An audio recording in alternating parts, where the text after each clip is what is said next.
வணக்கம். இன்று 22, 23ஆம் யூஜி மற்றும் பிஜி அவங்களுக்கான பட்டமளிப்பு விழா கான்வெகேஷன் என்று சொல்லக்கூடிய ஒரு சிறப்பான முறையில் நடத்தப்பட்டது.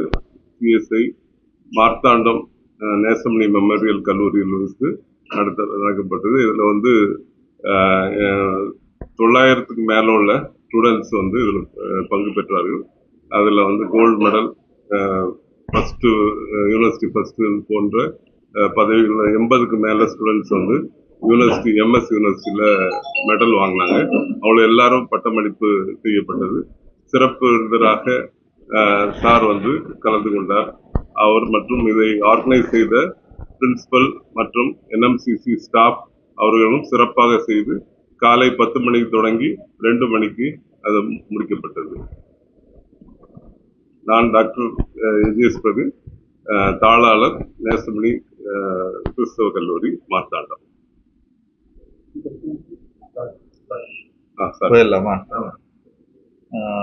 இன்னைக்கு மார்த்தாண்டத்துல நேசமணி நினைவு கிறிஸ்தவ கல்லூரியில் 64வது பட்டமளிப்பு விழா. குறிப்பாக சொல்ல வேண்டும் என்றால் 2022, 23க்கான பட்டமளிப்பு விழாவில் தலைமை விருந்தினராக கலந்து கொள்வதற்கு வாய்ப்பு கொடுத்த இந்த கல்லூரிக்கு முதல்ல நான் நன்றியை தெரிவித்துக் கொள்கிறேன். இந்த கல்லூரி இன்று மிகச் சிறப்பாக ஒரு நிகழ்ச்சியை நடத்தினாங்க. கிட்டத்தட்ட 900க்கும் மேற்பட்ட மாணவர்களுக்கு பட்டம் வழங்குவதற்கான ஒரு அரிய வாய்ப்பை எனக்கு கொடுத்திருந்தார்கள். அதற்கு குறிப்பாக அந்த நிர்வாகத்தின் தாளாளர், செயலாளர் மற்றும் அந்த கல்லூரியின் முதல்வர், பேராசிரியர் பெருமக்கள் அனைவருக்கும் நன்றி நான் தெரிவித்துக் கொள்கிறேன். ஒரு நல்ல நிகழ்ச்சி. ஏனென்றால் ஒரு வரலாற்றில் திருப்பு முனையாக பேசப்பட்டுக் கொண்டிருந்த கீழடியை பற்றி கண்டுபிடித்தவனை இங்கு கூட்டு கௌரவம் செய்தது பெருமையா நினைக்கிறேன் நான் இந்த கல்லூரியில. அதற்கு இந்த கல்லூரிக்கு நான் நன்றியை தெரிவித்துக் கொள்கிறேன். ஏனென்றால் நம்முடைய வரலாற்றை நாம் காப்பதற்காக நாம் பல செயல்களை செய்து கொண்டிருக்கிறோம், பல பணிகளை செய்து கொண்டிருக்கிறோம். அதில் முதன்மையான பணியாக தமிழகத்தில் அகழாய்வுகள் நடைபெற்றுக் கொண்டிருக்கின்றன. அந்த அகழாய்வில் மூலம் நம்முடைய தமிழர் தொன்மை என்று நாம் வெளிப்படுத்தி கொண்டிருக்கிறோம். அந்த தொன்மையின் மூலம்தான் வரலாற்றை நாம் கட்டமைக்க முடியும். ஏனென்றால் இதனால் வரை நாம் இலக்கியத்தை வைத்து பேசிக் கொண்டிருந்த வரலாறு இன்று தொல்லியல் ரீதியாக கிடைக்கின்ற சான்றுகளின் மூலம் உண்மை என்று நிரூபிக்கப்படுகிறது. ஏனென்றால் 15 லட்சம் ஆண்டுகளாக இந்த தமிழக பகுதியில் மக்கள் வாழ்ந்ததற்கான ஆதாரங்கள் கிடைத்துள்ள பகுதி.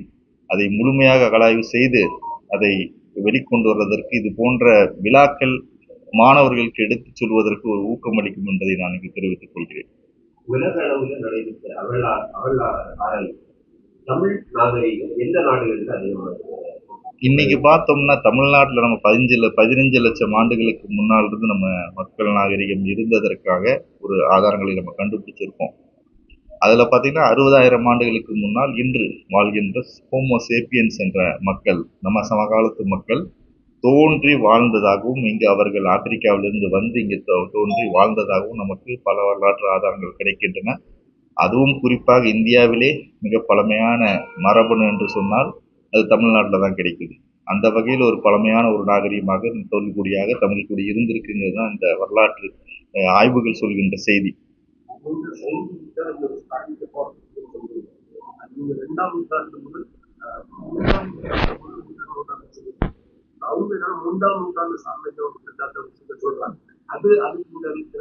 இல்ல, நான் என்னுடைய அறிக்கை முழுவதும் ஆய்வின் அடிப்படையில் தயாரிக்கப்பட்டது. 2 ஆண்டுகள் நடத்தப்பட்ட ஆய்வின் அடிப்படையில் தயாரிக்கப்பட்டது.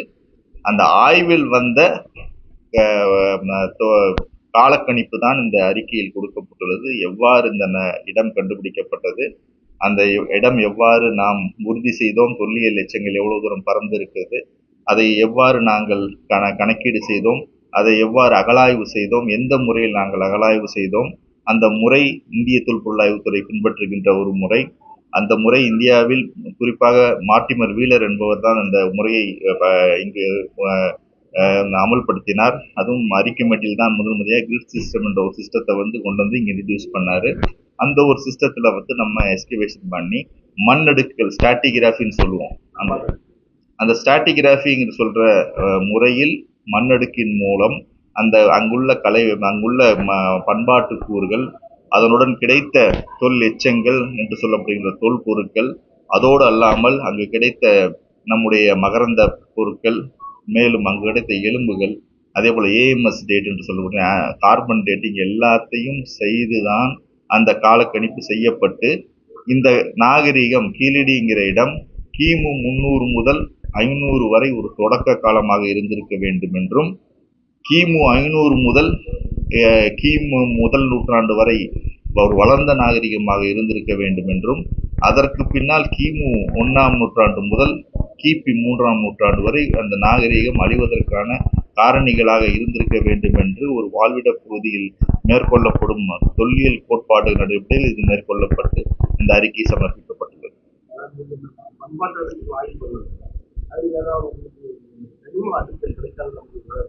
இல்ல, எல்லா இடத்துலயும் கனிம கிடைத்தாலும் கனிம கரிப்பொருட்களை நீங்க கார்பன் டேட்டிங் உடனே அனுப்பிச்சா மட்டும்தான் நல்ல ரிசல்ட் வரும். காலம் தாழ்த்தி அனுப்பிச்சோம்னா அதுல ரிசல்ட்ஸ் எந்த பிரயோஜனம் கிடையாது. கரிம கார்பன் டேட்டிங்கிறது ஒரு சப்போர்ட்டிவ் டேட்டிங் தான் நமக்கு. ஆனால் ஸ்ட்ராட்டிகிராஃபி என்று சொல்லப்படுகின்ற மண்ணடுக்குகள் தான் முதன்மையானது. வாழ்விட பகுதியில் மண்ணடுக்குகள் தான் முதன்மையானது. ஏனென்றால் மேலே இருக்க காலம் அண்மை காலமாகவும் கீழே இருக்கிற காலம் பழந்தமிழ் காலமாகவும் பழமையான பண்டைய காலமாகவும் கருதப்படுகிறது. அந்த காலத்தை தான் நம்ம எல்லா சயின்டிஃபிக் டேட்டையும் சப்போர்ட் பண்ணி தான் நாங்கள் காலத்தை ஃபிக்ஸ் பண்ணுவோம். அதில் எந்த மாற்றமும் வராது.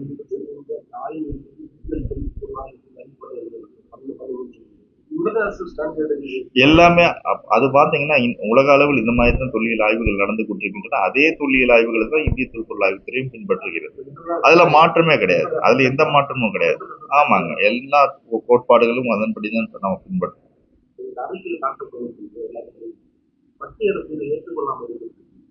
இல்ல, எனக்கு நம்பிக்கை இருக்கு அவங்க ஏத்துக்குவாங்க. ஏனென்றால் என்னுடைய கருத்தை நான் அது ஆய்வின் அடிப்படையில் கிடைத்த பொருட்களை ஆய்வறிக்கையா தயாரித்து நான் கொடுத்துட்டேன். அதுல பிழை திருத்தங்கள் செய்யலாம்.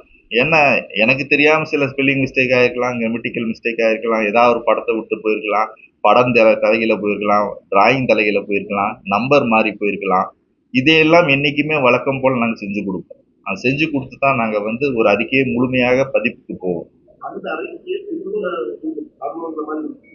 இல்ல, திரும்ப தருவதற்கான வாய்ப்பு இல்லை. ஒரு தடவை ஆய்வு செய்யப்பட்டு விட்டால் அந்த ஆய்வறிக்கை முழுமையாக தயாரிக்கப்பட்டு கொடுக்கப்பட்டு விட்டது.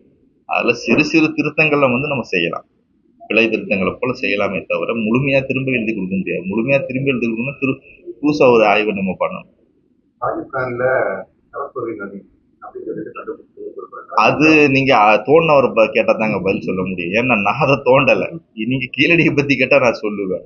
அது என்னன்னா அவர் பேப்பர்ல வந்த செய்தி மட்டுமே தவிர அது யார் அகலாய்வு பண்ணாரோ, வினய் குப்தா என்பவர் தான் அகலாய்வு பண்ணார். அவரை கேட்டீங்கன்னா அதுல ஆறு இருக்கா இல்லையாங்கிறது சொல்லுவாரு. ஏனென்றால் ஆறு என்பது கக்கர் அக்ரா என்ற ஒரு ஆறு இமாச்சல பிரதேசம், ஹரியானா, ராஜஸ்தான் வழியாக போய் குஜராத்ல கட்சி பகுதியில கலந்ததா ஒரு தொல்லட்சங்கள் சொல்லியிருக்காங்க, கண்டுபிடிச்சிருக்காங்க.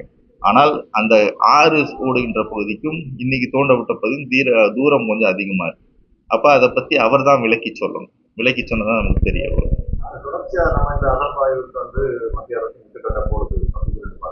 எல்லா அகலாய்வும் நம்ம உலகத்துல நம்ம பார்த்தாங்க ஆகணும். ஏன்னா இது பன்முகத்தன்மை உள்ள நாடு. இந்த பன்முகத்தன்மை உள்ள நாட்டுல எல்லா பகுதி அகலாய்வுகளுக்கும் முக்கியத்துவம் கொடுக்கணும். அப்படி முக்கியத்துவம் கொடுத்தா மட்டும்தான் உண்மையான வரலாறுகள் வெளியே வரும்.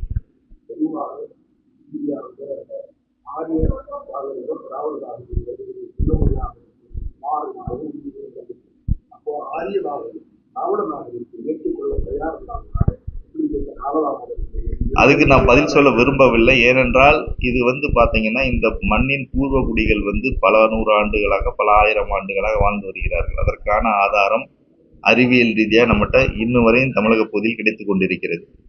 அப்ப வெளியிருந்த ஆரிய நாகரிகம் வந்திருக்கிறது என்பதற்கான ஆதாரங்கள் நமக்கு ரீசெண்டா இருக்க எஸ்டிவேஷன்ஸ்ல கிடைக்குது. எல்லா உண்மைகளும் வரலாற்றில் நீங்க கொண்டு வரணும். கொண்டு வந்தா மட்டும்தான் வரலாறு கரெக்டா இருக்கும்.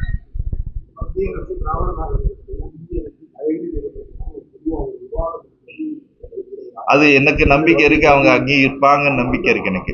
ஏன்னா இது இது இது இது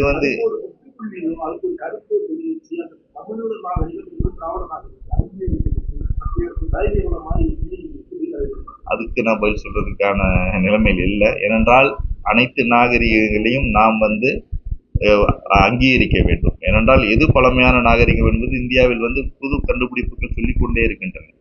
அந்த புது கண்டுபிடிப்புகள் சொல்லுகின்ற நாகரிகத்தை நாம் எடுத்து கொண்டு போய் உலகத்திற்கு கொடுத்தா மட்டும்தான் நம்முடைய பழமை நமக்கு தெரியும். நன்றி.